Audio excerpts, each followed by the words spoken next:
welcome to Bears Banner. My name is Bernard Muhammad. Tonight on the broadcast, we got Keith Flournoy, also known as Plank.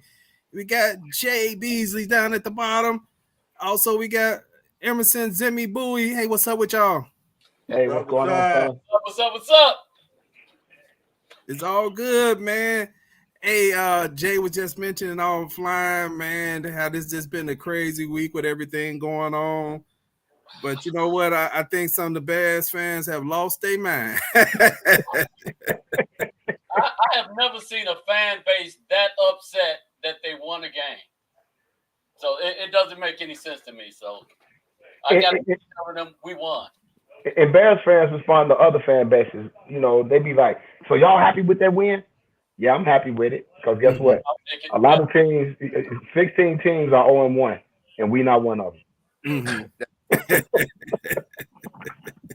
You know, it's game one, brand new season, brand new quarterback who didn't play a lot in preseason either, right? Still going through those. I'm new to the NFL jitters.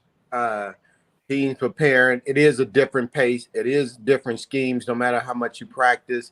You know, and so much of it is going to be OJT. So we have to be realistic in our expectations. But for me, the best sign of what I saw is he didn't hurt me. He didn't throw an interception, you know, and things like that, you know. So give a kid an opportunity, especially with nobody to play behind and get some tips from a pro, you know, a senior guy. Seasoned veteran. You're getting thrown right into the heat. So get a kid an opportunity. Yeah, Zim, those are great points. You know, Chicago, I always say Chicago fans contribute to the Bears mediocrity. And if you listen to the fans, right, you would just go get a veteran quarterback and throw him in. And what you'll have is another reason why your quarterback is not developed, right? Yeah. Because you actually could go back and I want to say Mr. Trubisky's first year, he played maybe, you know, he didn't start the season. Somebody else started the season. And then when you had, I think it was Mike Glennon. Was it Mike Glennon? Yep. It was Mike Glennon.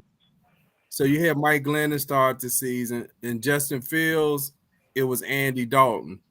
And what you actually had was a rookie quarterback who was not getting reps in practice or limited reps. Now they was forced into duty, Justin Fields because of an injury, Mr. Trubisky because the other guys just sucked. He was bad. He was bad. Awful. God awful. Well, you know, when you really look at Caleb Williams' performance, what you had was 4 or 5 tip passes. You ended up having, you know, a couple sacks. Okay. You also saw a number of overthrows, which he doesn't normally do. So, you know, when you look at it, he, like Zim said, he didn't do any plays that really hurt us. You know, even though he came out of field position and things like that, you know, we were in a position to win the game, which is ultimately what you want in the NFL. Every week, you can end up losing a game on any given Sunday, so we'll take the W. Because the bottom line is what he did put them in position to get the field goal. So you have to take the good with the bad. And I'm telling y'all know, I told y'all this season is going to be about the 3 Ps. Play calling, protection, and playmaking. The play calling was horrible. And to Zim's point, you know, not only do we have a new quarterback, we got a new system, we got a new offensive coordinator as well. So play calling, protection, and playmakers. The playmakers was there because we had playmakers that made plays when they needed to be played. But we also didn't have a protection either, which if y'all want to talk about that, we can talk about that because, man, I'm going to tell y'all, Shelton on a couple of plays literally was getting just pushed in the backfield. And I watched every play this week of every offensive lineman. And the bottom line is Darnell Wright probably had the best game of everybody, to me. Okay. He probably had the best game of everybody. Braxton Jones held his own. But from guard to guard, even Tevin Jenkins had a bad game. Tevin had a bad game. He had a bad game. So now you're talking about the interior of your offensive line is getting the push where the quarterback is actually supposed to be taking the snap, maneuvering around, surveying the field. So that's a problem. But, we came out with the win. And do I look at the stats as he just put them up? 14 for 29, 93 yards, 2 sacks, no interceptions, no touchdown. He didn't turn the ball over. And the strength of our team right now is the defense and special teams, minus Vegas Jones. And they showed up and they got the win. A win is a win in the NFL. And y'all know me. We can win every game 10-6. I don't care about it being a passing league.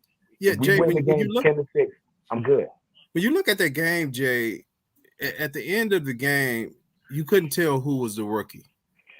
You would have thought Will Levis was the rookie because what is overlooked in that game by most people is the Bears had a drive on their own territory where they was able to use clock because Caleb tucked the ball, ran it, and got the first.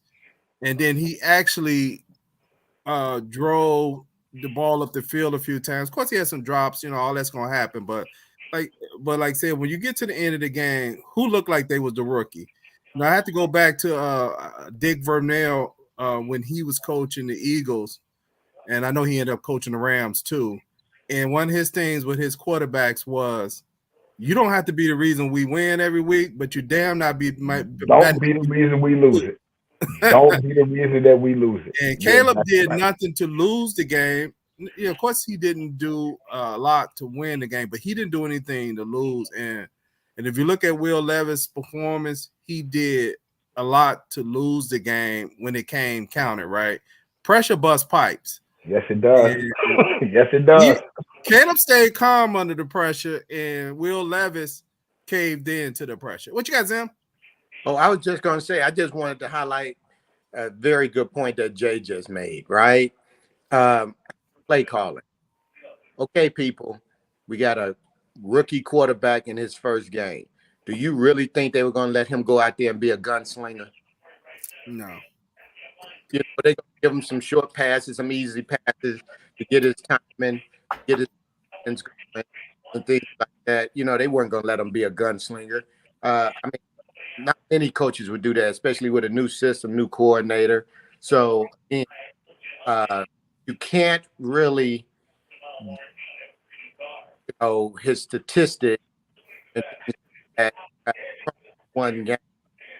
This is for him. This open. It's his preseason. It's preseason real time. So again, he didn't hurt us. No interceptions. He played within the system that the game plan that they probably gave him for this week. Mm-hmm. And also just to add to that, I'm sorry, Plank. Also just to add to that, Cole Kmet played 27 snaps out of 63. Right.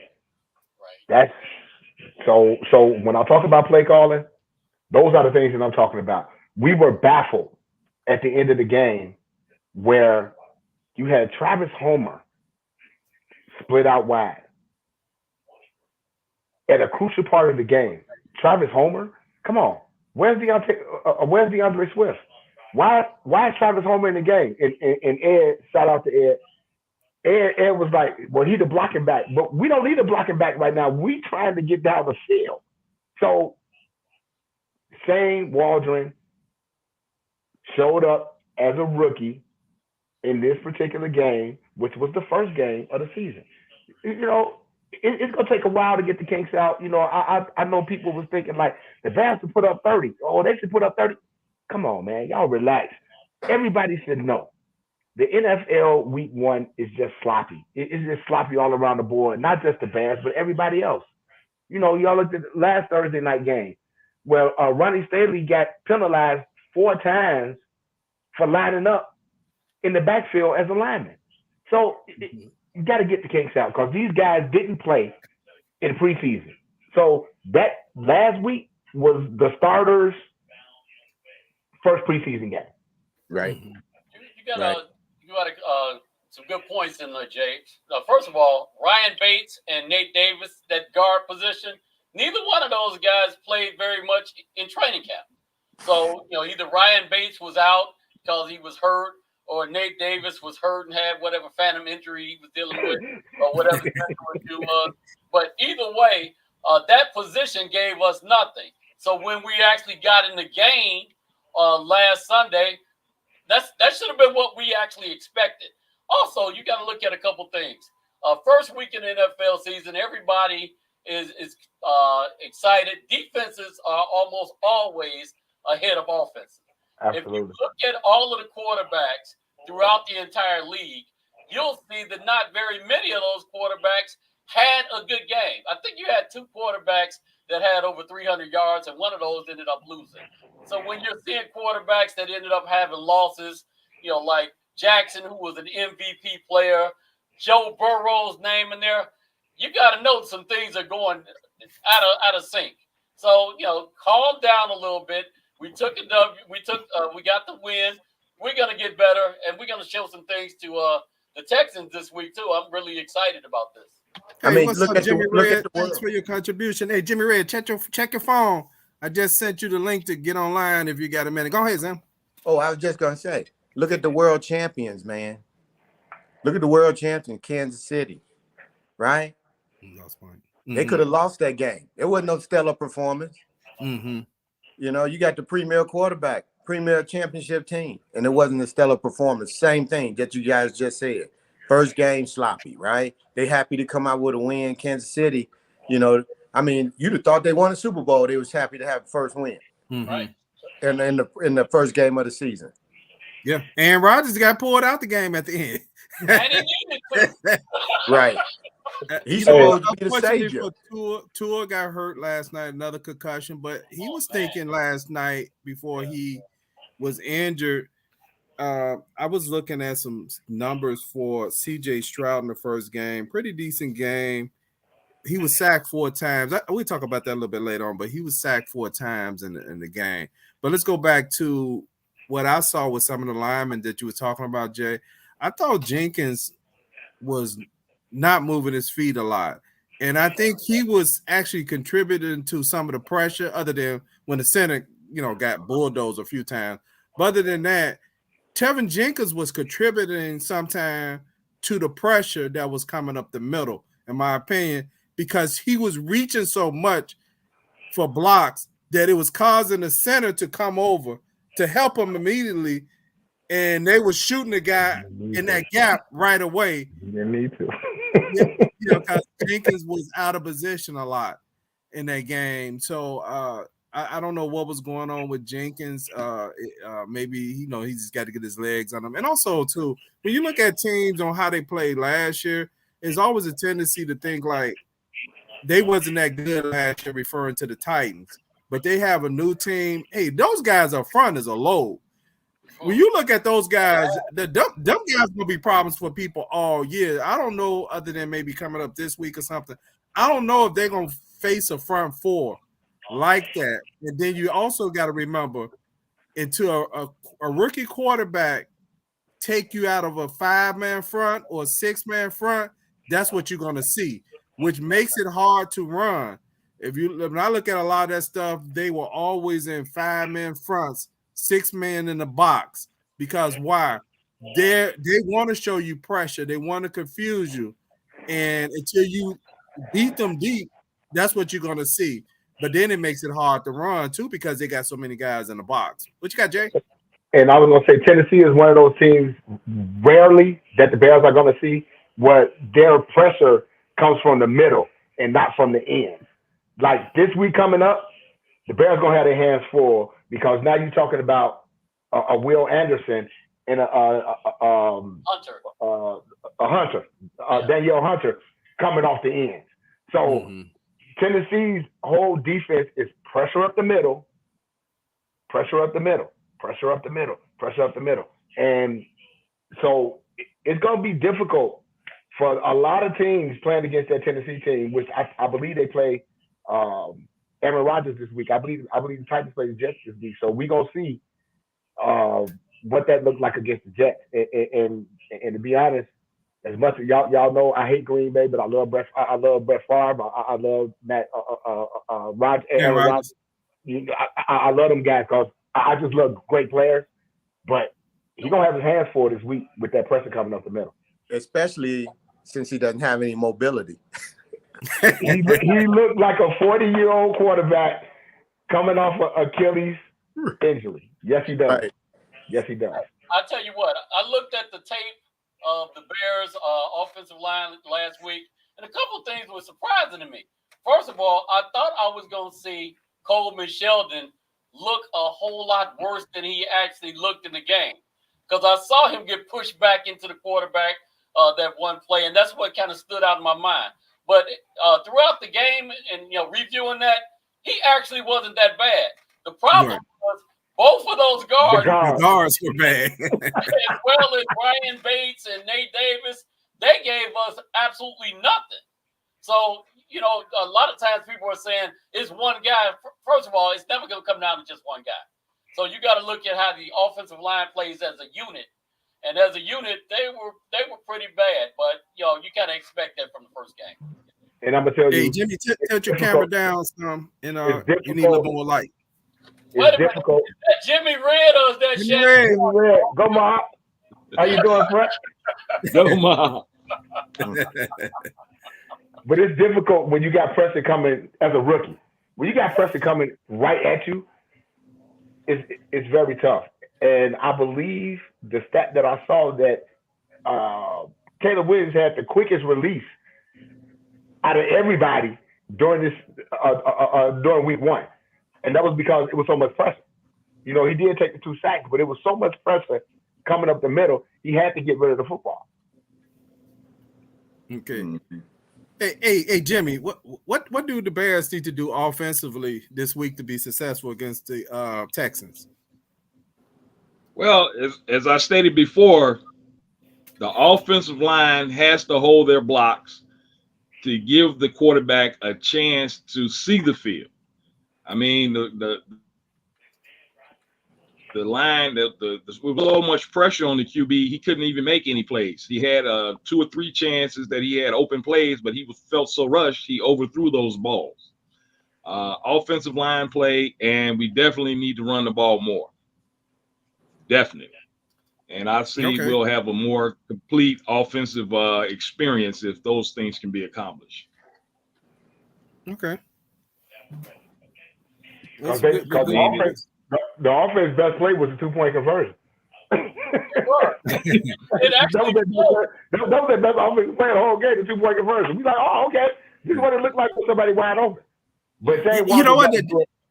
Jay, that was important at that point in the game, too, because the Bears had just took the lead, and getting a 2-point conversion that late in the game put it to 7. So even though as much as people say Caleb Williams didn't play well, he didn't hurt the Bears, and I know he didn't really play well, but he converted that 2-point conversion. And it was crucial. It was so crucial. It was so crucial, and now that team needed 7, which added the pressure to them. And you know what? And if you look how they had not really got to the red zone that much in that game, to convert a 2-point that late without having a lot of tries is hard. Because I'm gonna point out to a game that was one of the first week games with the Ravens. The Ravens, if they had made that play, they was about to go for 2 to try to win. Mm-hmm. I had no confidence that they was gonna get that 2-point conversion, because I'd have seen the Ravens do that so many times where they have lost games because they went for 2-point conversions for a victory at the end of the game. So it ain't easy. If you think about it, it ain't easy to get a 2-point conversion. And it wasn't no question. Before they did the replay, Harbaugh was already like 2. Man. 2, we going for 2. We on the road. We on the road. We going for 2. And so you're right. And like you say, they hadn't been really in the red zone. It's hard to convert a 2-point conversion if you haven't been in the red zone the entire game. Yeah. So and let's give Caleb Williams a kudo, right? That was a big play at a big moment. Yes, right? Let's give him his first big play, right? That's a lot of pressure. You coming in, hey, if I don't make this, right? We still got a chance to lose, right? And, I need to make this so we can at least tie and put more pressure on them to get a full score and not be able to do something else. So, I mean, hey, that was his first pressure situation, and he succeeded. Exactly. Yeah, I was at a little bit of a disadvantage than all of you guys because when the game was going on, I was sleeping since I was on nights. So I got a chance to watch the highlights, so I didn't get a chance to see the game per se. But what little bits that I did see live, and like I said, it was just that the offensive line, it didn't seem as bad as last year, but it just was like, man, there's no pressure. And we got to do a little better with the play call and to mix it up a little bit, not pass happy. Let's stop being so pass happy all the time, especially with a young QB. The run game is the best thing for a young QB. Yeah. Well, I think they panicked a little bit, Jimmy. I think they panicked when they got down 10-7, 10-0. And I think they started like feeling a little pressure on offense, right? Yeah. And they were not running well, and they passed a little bit more than they had to, I think. These new age coaches, they need to understand you have to run the ball, whether you're down or not. You got to run the ball. Because running the ball, you'll be able to impose your will on the team, take time off the clock, and beat them down. And once you get into that rhythm, your play action now is going to do something because now they have to respect that you might run the ball. But if you're just passing all the time, play action don't mean anything. But see what happened in the Titans game, and I think it's going to happen a lot this year. What teams are going to do is take away the run and make the rookie throw the football, and that's exactly what Tennessee did. DeAndre Swift, I mean, he had a couple of carries where he broke 4, he broke 6, but the Titans' whole thing was like, we're going to stop the run and make the rookie throw the football, and that's what they did. Because remember last week on the show, we was talking about how many times Kevin was going to throw the football. I was like, if he throw the football 25 times, I'd be surprised. Well, he threw it 29. So teams are going to take away the run. They're going to take away the run and make the rookie pass. So, this is one that wasn't a bad number, though. Under 30 is okay with me. Under 30. Absolutely. Yeah. Absolutely. So I like you guys' opinion because this is one of the things I struggle with, right? Being old school and when we played, and even as you watched it all the way up through college and high school, the quarterback has so much more ability to call a play, audible to play, and do what they want. I think Peyton Manning was the last of the Mohicans that really, would just trump the offensive coordinator when he wanted to, right? So Tom Brady too. Tom Brady too. He's like, no, we ain't running that. We ain't running that. That's kind of gone, right? So now when we're talking about the strategy, we're talking about what's going on the field is really coming out the booth upstairs with these coordinators. They're dictating the game. So as a coach, you just have strategizing the other coach. So that's why, Jay can make a true statement like he just made. We're going to take away the run and make them throw. You can dictate that a little more. Whereas in the only quarterbacks that, you end up talking about so much are the ones that can make a play with their feet, which ain't the greatest thing to have either because they stand a chance of getting hurt. But that's why Lamar is so dangerous. Yeah, a couple points I wanted to make there. First, we got some really good advice on Hard Knocks from Nick Saban, the winningest coach in college football history, and he said you have to manage expectations for rookie quarterbacks. You got the quarterback going out there in the first game. Everybody's eyes on him. Everybody wants to comment on him. I think he actually weathered the storm pretty well. Also, one of the things that you need to be aware of is that most rookies, from a historical standpoint, don't really start figuring out to about the 4th or 5th game. They don't get caught up to the speed of the NFL, what different defenses look like, how hard it is to get hit, none of those things. So you have to give them the opportunity to sit down, go through that a little bit, process it in order to see how good or bad this person actually is.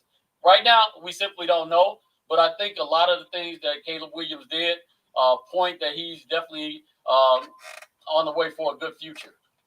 Okay. Hey, yeah, Midwest Traveler, thank you for tuning in, and thank everybody who's tuning in to Bears Banter tonight. Make sure you hit the subscribe button on YouTube and keep that notification bell on so when we upload new material, you get it right away. I do think he was nervous. I mean, maybe he used another word to describe it. Maybe he was excited, whatever it may be. But hey, that's normal and natural. And we've been doing this podcast for 5 years, and I'm always nervous before we go live. So. Right. Played football for years and always got butterflies, right? And I know a lot of y'all. If you're not nervous, something wrong with you. Something is wrong. Exactly. Absolutely. But as far as Caleb and getting it, them developing a game plan this week, I do think, regardless of who your opponent is, the Bears have to be ready to run the ball, play defense, and try not to turn the ball over.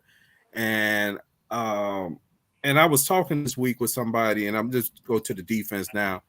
And sometimes we have to remind ourselves that the Bears are playing basically a cover two, and they're not in it every play. But you got to remember the philosophy of a cover two. And I know, like, when we're watching the game in the first half, we're getting frustrated and excited, and we're getting mad and saying the defense is getting killed. No, they're not. That's what the cover two is designed to do. It's designed to let you get yards. It's designed to make you go the whole length of the field. But if a team has possessed the ball and end up punting, all they did was just burn some time off the clock. And that's really what was happening in the first half, because if you dissect that game, they earned the one touchdown.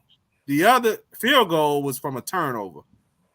The other, so really offensively, they really had not really showed that they could really like drive on the Bears. The rest of them was punts. When you look at the stats, they had a lot of punts just like the Bears. Then they finally get the other touchdown to go up 17. But by halftime, the Bears had got into a groove, and I had to take my hat off to, man, Jalen Johnson for not letting those guys, Ridley and I forget the other guy, not letting them get loose. And Stevenson, he really could have had 2 picks. That other one, the guy kind of muscled it in the end zone, so that could have been a pick. And y'all know I'm a big fan of TJ Ellis. I mean, I'm looking at even the stats. He's the top 3 in tackles this week, but it's not just empty stats of his tackles. He's making impact tackles. He's stopping the guy right in the A gap. It's not like the guy that ran 3 or 4 up the. He's not falling by the stack. Falling by the pound. He's playing. And I see guys in the league, and you watch the game, you're like, how did they get 15 tackles? You didn't even see it.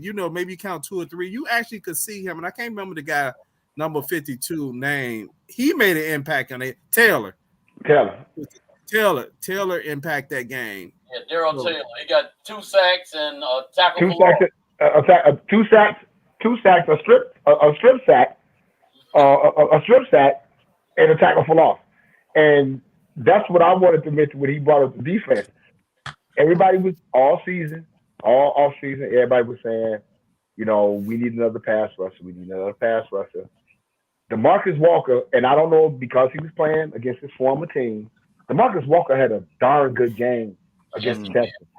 And that rotation with him and Walker, that could be that, because if I'm not mistaken, I don't think Booker even played in the game. I don't even think he took a snap in the game. He did. Okay.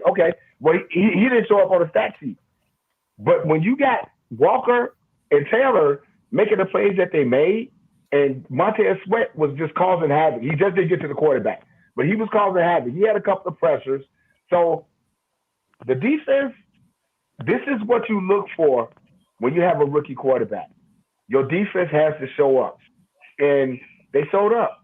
They had the Titans had that one drive where the running back from the Texans, he had the long run for the touchdown.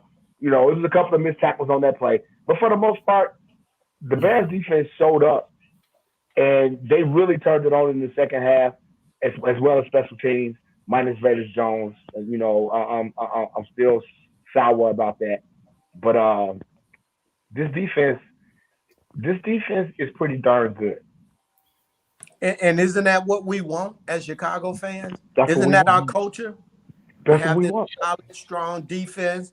And if we can get an offense that can put up 28, man, consistently. Hey, man, I'm talking Super Bowl, baby. I'm sounding like Dallas. Super Bowl, right? I'm talking Super Bowl. I stand the notion, and I've always have, that it's a passing league. I don't care, but stats don't mean that much to me more than win. All I want is win. And like I said, if we win every game 10-6, I'm okay with that. Yeah, I'm gonna have to go back in on this defense thing. First of all, I like that everybody is in agreement with the defense. A lot of times people don't know what they're seeing when they're seeing truly good defense be played. First of all, you had superstars at every level. Offensive on the defensive line, our defensive line really dominated. Daryl, the Daryl Taylor. Daryl Walker. Daryl Taylor, the new guy, got the 2 sacks. Deron Dexter got pushed right up the middle. You even saw the young guy, Andrew, Billings. Booker. He was in for 3 plays, and he ended up almost getting a sack on his play. Then you're talking about the second layer, linebackers. We already talked about T.J. Edwards and what he did. And, not only that, Edmonds didn't have empty stacks as well. One of his stops, he ended up stopping first down on like 30 inches. So, these make differences. Lastly, you look at what the defensive backfield did. I know you waiting on that. I know you was waiting on that. What was that things, right? I wonder why. Hands out. Let's give a hands together and clap. Tyreek Stevenson, and he ended up being the player of the week. Player of the week. Because of how well he's doing. And who did he probably beat out? Jalen Johnson. Multiple guys from the same team on the same side of the ball. Man, that's something special. So you got to recognize that. And I just want to say real quick. Watch, it's like, oh yeah, go ahead, Jay. No, I just want to tell Dr. Quick, he still ain't on board with the Jalen Johnson thing. But I'm gonna tell you something. He's still on Jalen Johnson. If you watch the mic'd up Jalen Johnson for the whole game, Jalen Johnson was making plays. I'm talking about coming up making tackles. He was making plays. Jalen Johnson, and I like it because it doesn't mean a lot to me, but I know it means a lot to him. He didn't make the top 100. And I'm telling y'all, that's fuel to his fire. He's like, I cannot believe I didn't make the top 100. Oh, so I'm going to have to go out and show y'all. And he's playing with a chip on his shoulder for this entire season. And last week's game, which was week 1, he proved that. He proved it. If y'all go back and look at his game tape, Jalen Johnson was everything that a shutdown corner is supposed to be. Yeah, Jay, great points. I want to point out what Plank just mentioned when he mentioned Tremaine Edmonds. And a lot of times people they look at stats, but they don't sometimes, I would say humbly that they don't know that everything doesn't show up in the stat sheet, just like Jalen Johnson, right? If your guy ain't catching no balls and what he had gave up 1 catch for negative yards, that was his stat, right? But you have to really dig to get that. But going back to Tremaine Edmonds, I had a discussion with somebody earlier this week, and they had made some comment about him, and they made a comment in reference to Mike Singletary. And I said, hold on, that's a different defense. You're talking about a built on a run, and he primarily played the run. I said he couldn't play in this cover, not the base cover 2, not that Tampa 2 they run, because he's too short. Mm-hmm. I said because it's relied on you being able to take that routes out in the middle of the field, to have athleticism to do it. It ain't just run and read the run. Read the run. How do you know Edmond is being successful in the middle? You don't see people catching crossing routes. That's how you know. When you don't see people catching crossing routes, that middle linebacker, that Mike, has effectively taken those routes out. because that's what teams do. What they do is, if your middle linebacker cannot cover, they run routes either underneath him or or right they run behind him. shadow route on him. And I'm just going to mention this, and I know some of y'all going to get mad. Watch the Ravens and watch what teams do. They run crossing routes all day long on the Ravens because they realize the Ravens' Mike linebacker cannot stick in coverage.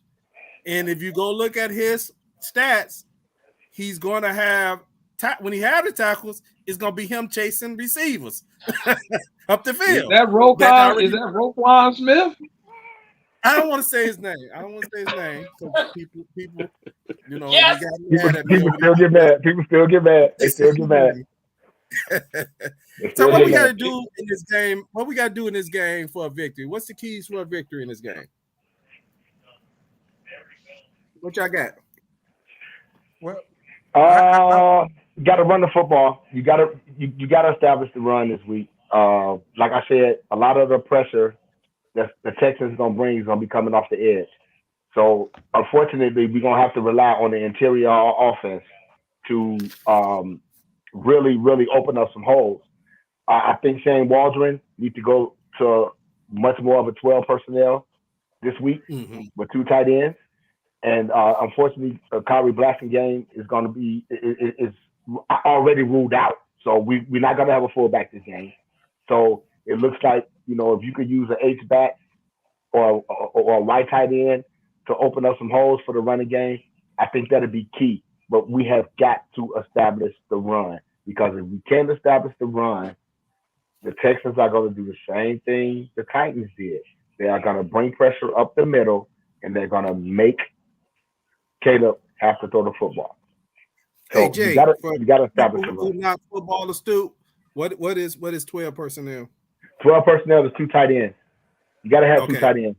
And for this game, because the edge rushes for the Titans, for the Texans are really, really good. You got Will Anderson, you got Danielle Hunter coming off the edge.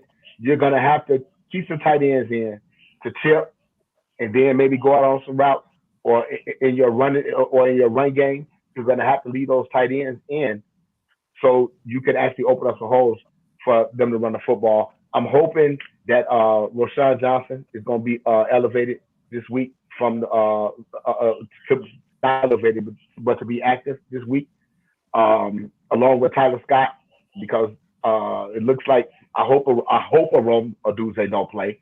We don't need a rookie, stressing himself up with an MCL in week 2. It's a long season.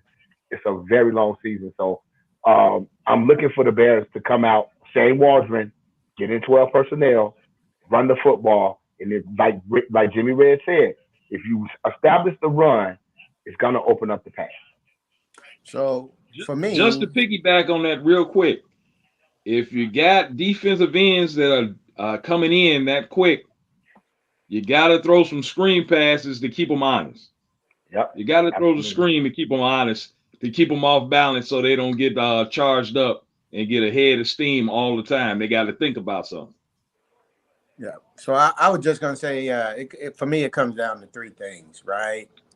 One, we have to continue to give ourselves a chance to win. So often than not, teams play not to lose instead of playing to win. So we have to give ourselves a chance to win. 2, we have to be us, right? So right now, us is only 50% of the team. Our defense. Our defense was solid at the end of last year. They're coming out this year, and they're proving to be on track to be that same great defense as they were at the end of the year last year. And that's who we are as a personality, as a city, that defense first led team. And then thirdly, which is going to take us about 5 or 6 more games to get into it, with all the new weaponry that we have in the receiving core and things like that, we have to give the offense an opportunity to shape their personality as well. But we have to put our foot on the gas to some degree to try and just do that as quickly as possible and get Caleb into that confident mode that he was in when he was finishing up in college. Well said. But you got plenty of keys to a victory. From offense, I think we need to run the ball more. So everybody else has kind of mentioned that between Swift, Herbert, and Johnson. We need to pound that rock. Here's one of the things that I think we are going to need to do that I don't usually say. I think we need to get Cole Kmet involved in the game much earlier. Cole Kmet is a good tight end. It's almost like he was the forgotten man out there last game. He got one target, one catch. He almost never drops the ball. He's in good position most of the time, and that actually gives him the impetus to actually start blocking and show up more in the game a little bit. So you got to get people like him involved a little bit earlier. Defense needs to come up and show up instead of reading press clippings or whatever. Say the slate is clean. This is a brand new game. We're going against a quarterback that everybody says is about to eat us up. Let us show who we really are. So I think it's time for the defense to kind of earn their wings a little bit because everybody says that CJ Stroud is so good and he's mad and he's from Ohio State and all of that. Let's put him in his place and send him back home with an L. Okay. Yeah, see, guy just joined us. Hey, I think that the Bears need to do to win this game. Hold on, let me do this. Pretty Tony. That ain't guy. That's Pretty Tony. It's not dude, man. Look at this dude. Pretty Tony. Pretty Ricky. What up, y'all? Hey, I think the Bears need to run the ball, protect better, and I agree with what you're saying about Cole Kmet. I think you need to get Cole on a couple of just straight up the middle of the field because you know that is a team that's going to try to get pressure on the outside. So you should be able to see the middle of the field better, but that's going to bag those linebackers who playing down in the box to bag them up a few yards, right? Because maybe they playing close to the line. But if you could hit Cole a few times right up the middle, maybe, just right a little seam route. I say more like a seam route. Just hit them real quick, 7 to 8 yards to make them bag up some. And defense just keep doing what they're doing. I'm sure if they could get 4 sacks last week on CJ Stroud, the Colts got 4 sacks on him. We should be able to get about 6 then. We got to make him feel uncomfortable.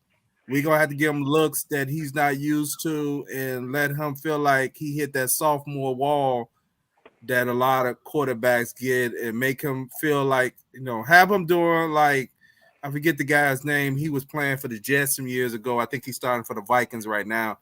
He was on the sideline. Sam Darnold. Yeah, Sam Darnold. Sam Darnold was his second year in the league. I think it was the second year. He goes to the sideline. I'm seeing ghosts out there, man. I'm seeing ghosts. I think you want to get CJ Router like that, where he's like, I'm seeing ghosts. Just keep. Hopefully, we can throw a pitch out for the whole game instead of just the second half. Impose our will on them. Right. You got Hey, you dirty wags, you know what I'm saying? Yeah.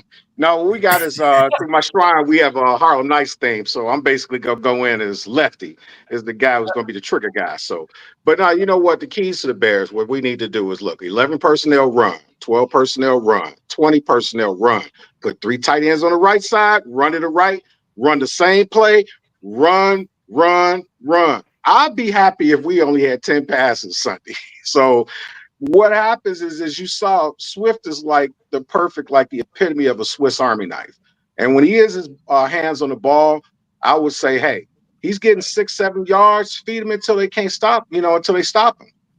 But we got to run the ball better, and we got to protect that A gap, man, because them dudes was running up in there like the door was open. So that's all I got. I was just popping in for a second, man. Wanted to say hi. Y'all doing a great job. What's up, Zim? You was talking about gas. I thought y'all was talking about Ezekiel. But look, y'all, do your thing. I got the Bears winning 21-20. 21-20. I know. It is what it is, man. Before you pop off, I know you guys, this is one of the things that has frustrated me over the years with the Bears, right? When you talk about identity, and I think we got spoiled in the 80s, because we had sweetness, man. It was run. But, the days where the Bears have consistently utilized a 4 to 6 yard running back, somebody that you knew was going to be able to consistently get that and average that. have been gone for so many years, right? And you know, we say run, but we haven't been drafting, in my opinion, to get that type of back, right? And then to stay with that back and have that workhorse. At the same time, the Bears has not consistently developed the passing core, right? So sometimes I struggle to find out what kind of balance they actually want, because your offense has to have an identity. Okay. What's the identity? What's the identity? We haven't had that identity. And it's okay if you say, I want to be this smash mouth, run the ball just to open up a passing game. But give me something. I don't know what it is from week to week, if I'm being honest. Right?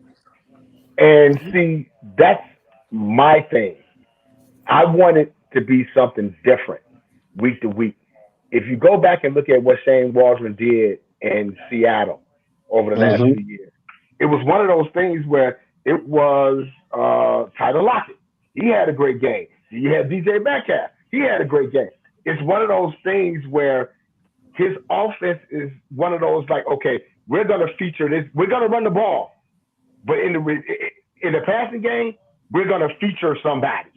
And that's what I want to see. And last week, it was DJ Moore. I think DJ Moore had the most targets out of all the wide receivers in the game last week. But I just feel like he needs to open it up a little bit, because for Cole Kmet to be on the field for 27 plays out of 63, that's criminal. That's criminal. Right, man, you know what? I just wanted to stop in. Bless up, y'all. Go Bears. Okay. And y'all doing a great job, man. I'll catch y'all. See you Sunday. Have a good time. All right, hey, man, I'm going to tell you, you all the way gangster. You scaring me, man. I'm thinking you're going to pull a Tommy gun out. Hey, y'all ready for some scores and predictions, or y'all want to do a game of the week or something first? Oh, game of the week. Let me see. Who we got here? That's easy. Bears versus Texans. You know what my game? You know what my game of the week is? You know what my game of the week is? It's Dallas and New Orleans. Dallas and New Orleans. Because both of them teams scored the most points. Both of them teams scored the most points last week out of everybody in the NFL. Who is New Orleans? And who is Dallas? Yeah, okay. Dallas beat the Cleveland Browns with a broke down Deshaun Watson. That's a whole nother story. I can't understand what happened to Deshaun. Well, I do know what happened to Deshaun Watson. That's a whole nother show. And then you got the Carolina Panthers, who, just to go real quick, did y'all see Brian Poles talk about how he interviewed for the Carolina job and he didn't get it and he was mad? And once he became the general manager of the Chicago Bears, his whole thing was like, whatever I need to do, I'm going to try to fleece Carolina. Oh my God, y'all need to find it. Y'all need to find it. And he was so sincere. I watched that entire interview. I was like, oh my God, because I didn't know that it was the first general manager job they interviewed with to get prior to coming to the Bears. And his whole thing was like, I did everything right. I don't know what happened, and they didn't hire me.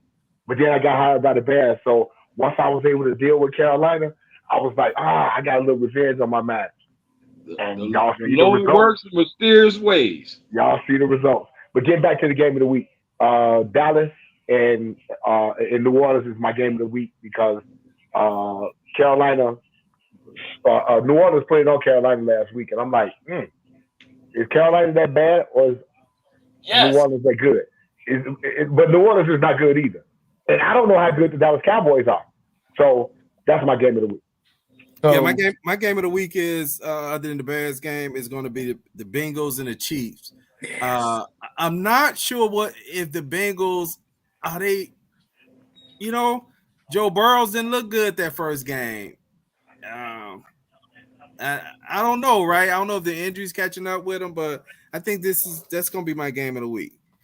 I got to echo that, Bernard. I was thinking the Bengals and the Chiefs. Joe hasn't looked good, fighting back injuries. However, I think Joe in his mind knows that my legacy depends on how I play in this game against that dude named Mahomes, right? Mm-hmm. That's how he's approached the game ever since he's been in the league. I think he recognizes that, and I think people tend to step up. Now, if I tend to go towards the Midwest, I'm going to tell you, 49ers and the Vikings. That's my game of the week. Because I'm hoping that our conference can sneak up on them, man. I'm a closet 49ers fan. That's like my third team. It goes Bears, Steelers, then 49ers. Jimmy, we on the same page, bro. yeah. I roll with them errors, man. And so the closet, that's my game of the week too. I'm hoping the Vikings can put up a good performance, even though I like the 49ers. Well, in order just to make things a little bit simple, Carolina, their best players are Stevenson, Wright, DJ Moore, and Caleb Williams. So when you think about fleecing, and here's another thing, the Bears get their second round draft choice this year, which is probably going to be the highest selection in the second round to begin with. The 33rd pick in the second round. Ryan Poles definitely didn't fleece them. I think the game of the week is going to be, at least for me, it's going to be the Bears and Texans, because there's been so much conversation, so much people been making whispers or whatever about C.J. Stroud, and he's better than Caleb Williams ever since Caleb Williams ended up beating him for the Heisman Trophy. So I think Caleb Williams is a bit. He's got a little bit of Michael Jordan, a little bit of I'm a butthole, and I'm gonna show everybody why I'm the best. And this is an opportunity for him to go face to face, head to head against the guy that he's been wanting to, that he's been chasing rookie records for. And he's got a little bit of dog in him. One play last week, Simmons was talking about him, and Caleb Williams looked at the score, and he cussed him out. He said, "Look at that effing score." I said, "I need that out of my quarterback." So that's the game of the week. We also going over. We're not making game predictions yet. So we'll go to that after the game of the week. Did you have a game of the week, Jimmy? Colts and Packers. I want to see what Richardson does. Well, I want to see what Richardson does, and I really want to see the Packers lose like a mug, because without Love, is out, isn't he? Isn't Love right? out? Yeah, Love is out. Yes, so I really want to see what Richardson can do, because the Packers do have a good defense. I want to see what Richardson can do against them. I'm pulling for the young fella. Black QBs all around the world, baby. Yeah, he has to improve his accuracy. I think he completed 9 passes in the game, but I think he had 2 deep balls. But I'm pulling for him. One thing he has to probably get out of his system is not how far you could throw a ball in the NFL. It is how accurate you are, right? Because I know he keeps talking about, I could throw the ball from one end. Anticipation and accuracy. Different things, right? Yeah. Anticipate. That was the problem we had here with Vince Evans. He had no touch until later in his career. Why are you gonna talk about Vince Evans, man? You shouldn't have brought that up. That's just wrong. I'm showing my age. He said when the viewer says, was that Malik Willis is trash, or did they pick up Tannehill? The Wacker. I don't think anybody picked up Tannehill yet. I think he's still on the sidelines. He's out of the league. Yeah, he's still on the sideline. Yeah, nobody signed him yet. That's unbelievable. No, it ain't. He's about what, 30, 36, 37 years old. No, he ain't that old. He's in his 30s. He's in his 30s. He's in his 30s. If Atlanta's not ready to play the rookie, they need to hire him down there real quick, because the way Cousins was looking, oh my goodness. But again, you talk about a veteran quarterback. You talking about a veteran quarterback like Aaron Rodgers coming off a serious injury, and a lot of players last week. Excuse me, a lot of players. If y'all look at players that came off some injuries, players that sat out a training camp, holdout, Brandon Ayuk, holdouts, they didn't play very well. The bottom line is, I don't care how supreme of an athlete you think you is. you still need training camp. Yeah. You need training camp. And coming off these injuries where these guys sitting around talking about, oh, well, he's a veteran quarterback. He know the offense, a la Aaron Rodgers. Yeah, Aaron Rodgers looked like a 40-year-old quarterback last week with an Achilles injury. He did. So, Timing. man, All about Tannehill timing. 36. is Oh, 36. I stand corrected, but Lars, you're right. 36. Wow. Okay. Wow. Yeah, so he's a 36-year-old quarterback that never developed anticipation throws, and he basically is a guy that needs to see it before he throw it. So that's he's not like a Joe Flacco. Not that the Joe Flacco great, but you have seen some success from Joe Flacco. But as far as let's go to the game and to get to these scores, man, when I looked at the season coming in, I had the Bears starting out 1-1, and the game that I had them losing was this game coming up against the Texans. But from watching the Bears defense and watching the Texans struggle against the Colts, they barely beat the Colts 26-28, and it took a whole lot for them to even do that with the horrible game, to me horrible, that Richardson had. He completed 9 passes, and they kind of still had 26 points. I take the Bears to win this game. I didn't write down my score. I take the Bears to win this game 29-24. Who's up? Okay. Who's up? I'll go. I'm actually taking the Bears in this game. The Texans haven't played a Sunday night game in 5 years. This is their season opener. They're coming off a mediocre win against the Indianapolis Colts. The Chicago takeover, we've always said, it don't really mean nothing, but it's a lot of Bears fans are going to be there, and I think it's going to be a lot going on with the Texans trying to just stay in this game. And I just really believe it's going to come down to Cairo Santos with a game-winning field goal.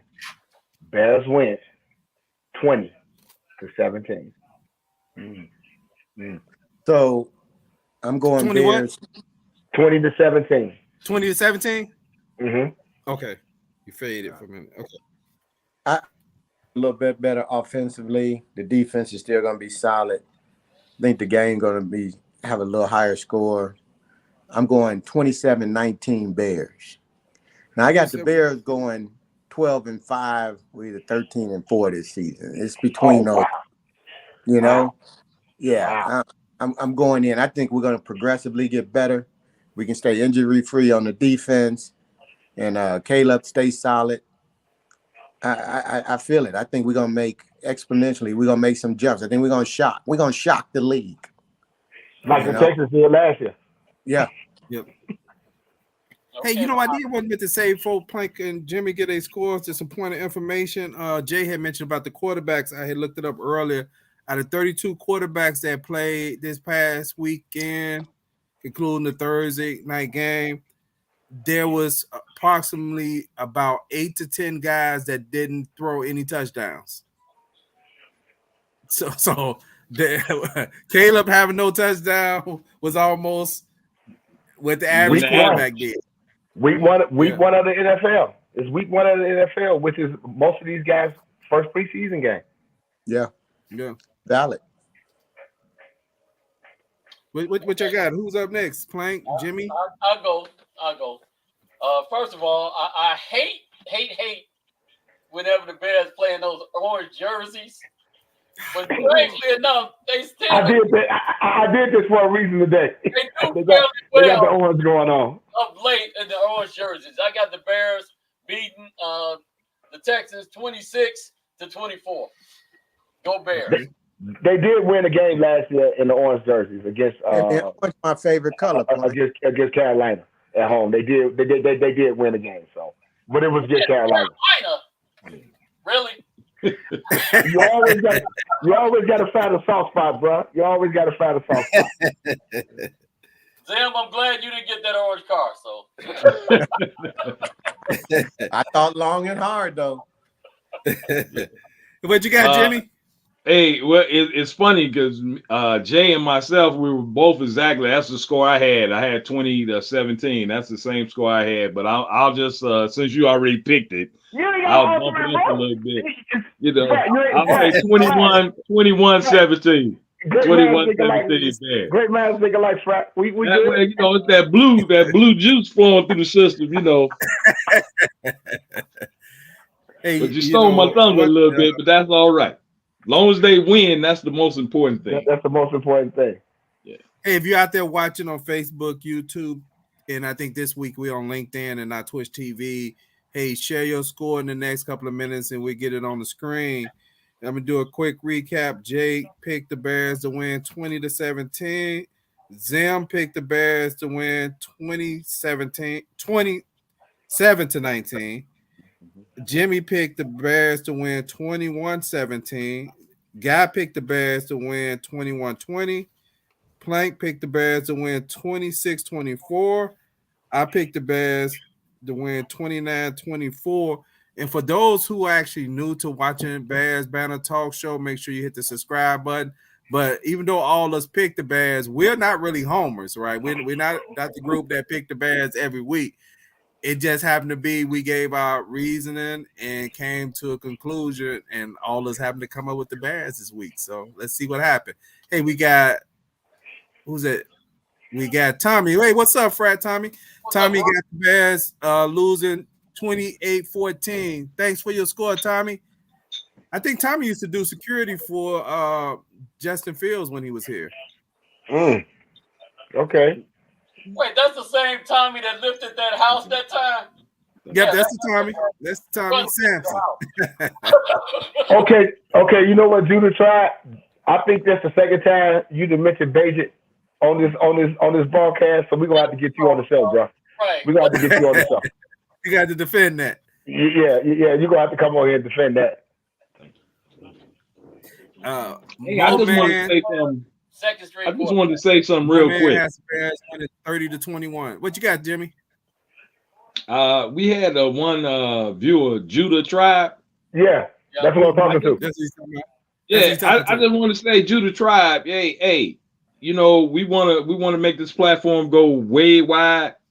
We don't want to have anything with the slurs, so kind of tone that down a little bit. We'll keep that in the house, but let's not put that out in the public. That's all.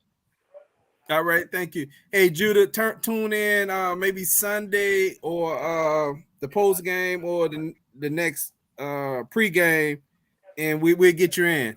Tonight is kind of late to send you the link right now because we're about to wrap up. We might as well get this done. Come on. Yeah, come on. But Chicago Bears, when you start talking about quarterback, we have to be patient. We haven't really watched the quarterback develop, so we really don't know what it takes to develop a quarterback as far as a fan base watching a quarterback develop. We watch other teams develop quarterbacks. What's that? I say as far as the franchise, we've never had one right develop. Right. Sid Luckman, that was before all our time. So hey. And it wasn't no such thing as developing a quarterback back then. So the game has evolved so much since Sid Luckman. Right. But yeah, you're exactly right. We won the game. Dude, what are you talking about, man? We wasted the defense, put in Bajan. I don't understand what he's looking at. Like I said, I welcome him to the show for him to defend his stance, and I'm perfectly good with that. Come on in here and let's talk, bro. Let's talk. I think it's about time.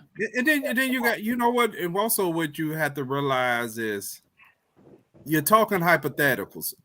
The Bears are not taking Caleb Williams out any game unless he's hurt. That's not going to happen. Yeah. And that's how you don't develop a quarterback. You don't develop a quarterback. You hurt their confidence. In and out. You remember there was quarterbacks in the 90s when the NFL didn't know what to do. And that was the time frame where they was trying to see should a quarterback start right away or not. Because if you go back to, for example, in the 80s, John Elway, his rookie year, they let him throw the ball 9 times and pulled him out the game and put the second string, the other guy back in. See, the NFL used to let guys sit, and somewhere in the 90s, they was trying to determine, can rookies take on this? And they would sometimes have these games where a guy played, then they take him out, then they'll play a guy, and they would have this seesaw thing. Then they say they'll let a guy play a series and stuff like that. They realize that don't work. You're either gonna let the guy play, and then you got that fifth year option. If you blow that whole guy rookie year, then you going into his second year, he's like a rookie. And that's going to probably be a bad year. Now you're in year 3, and at the end of year 3, you have to decide, are you going to pick up that fifth year option with only 12 to 24 games? You're not doing especially that. now with the prices they're paying QBs, especially exactly. now. And this all started. And I know we running over, but I want to say real quick. We talking about quarterbacks. This all started that year when Tim Couch, Achilles Smith, Donovan McNabb, that whole quarterback class. That's when this whole thing started. How did that work out? Yeah. How did that work out?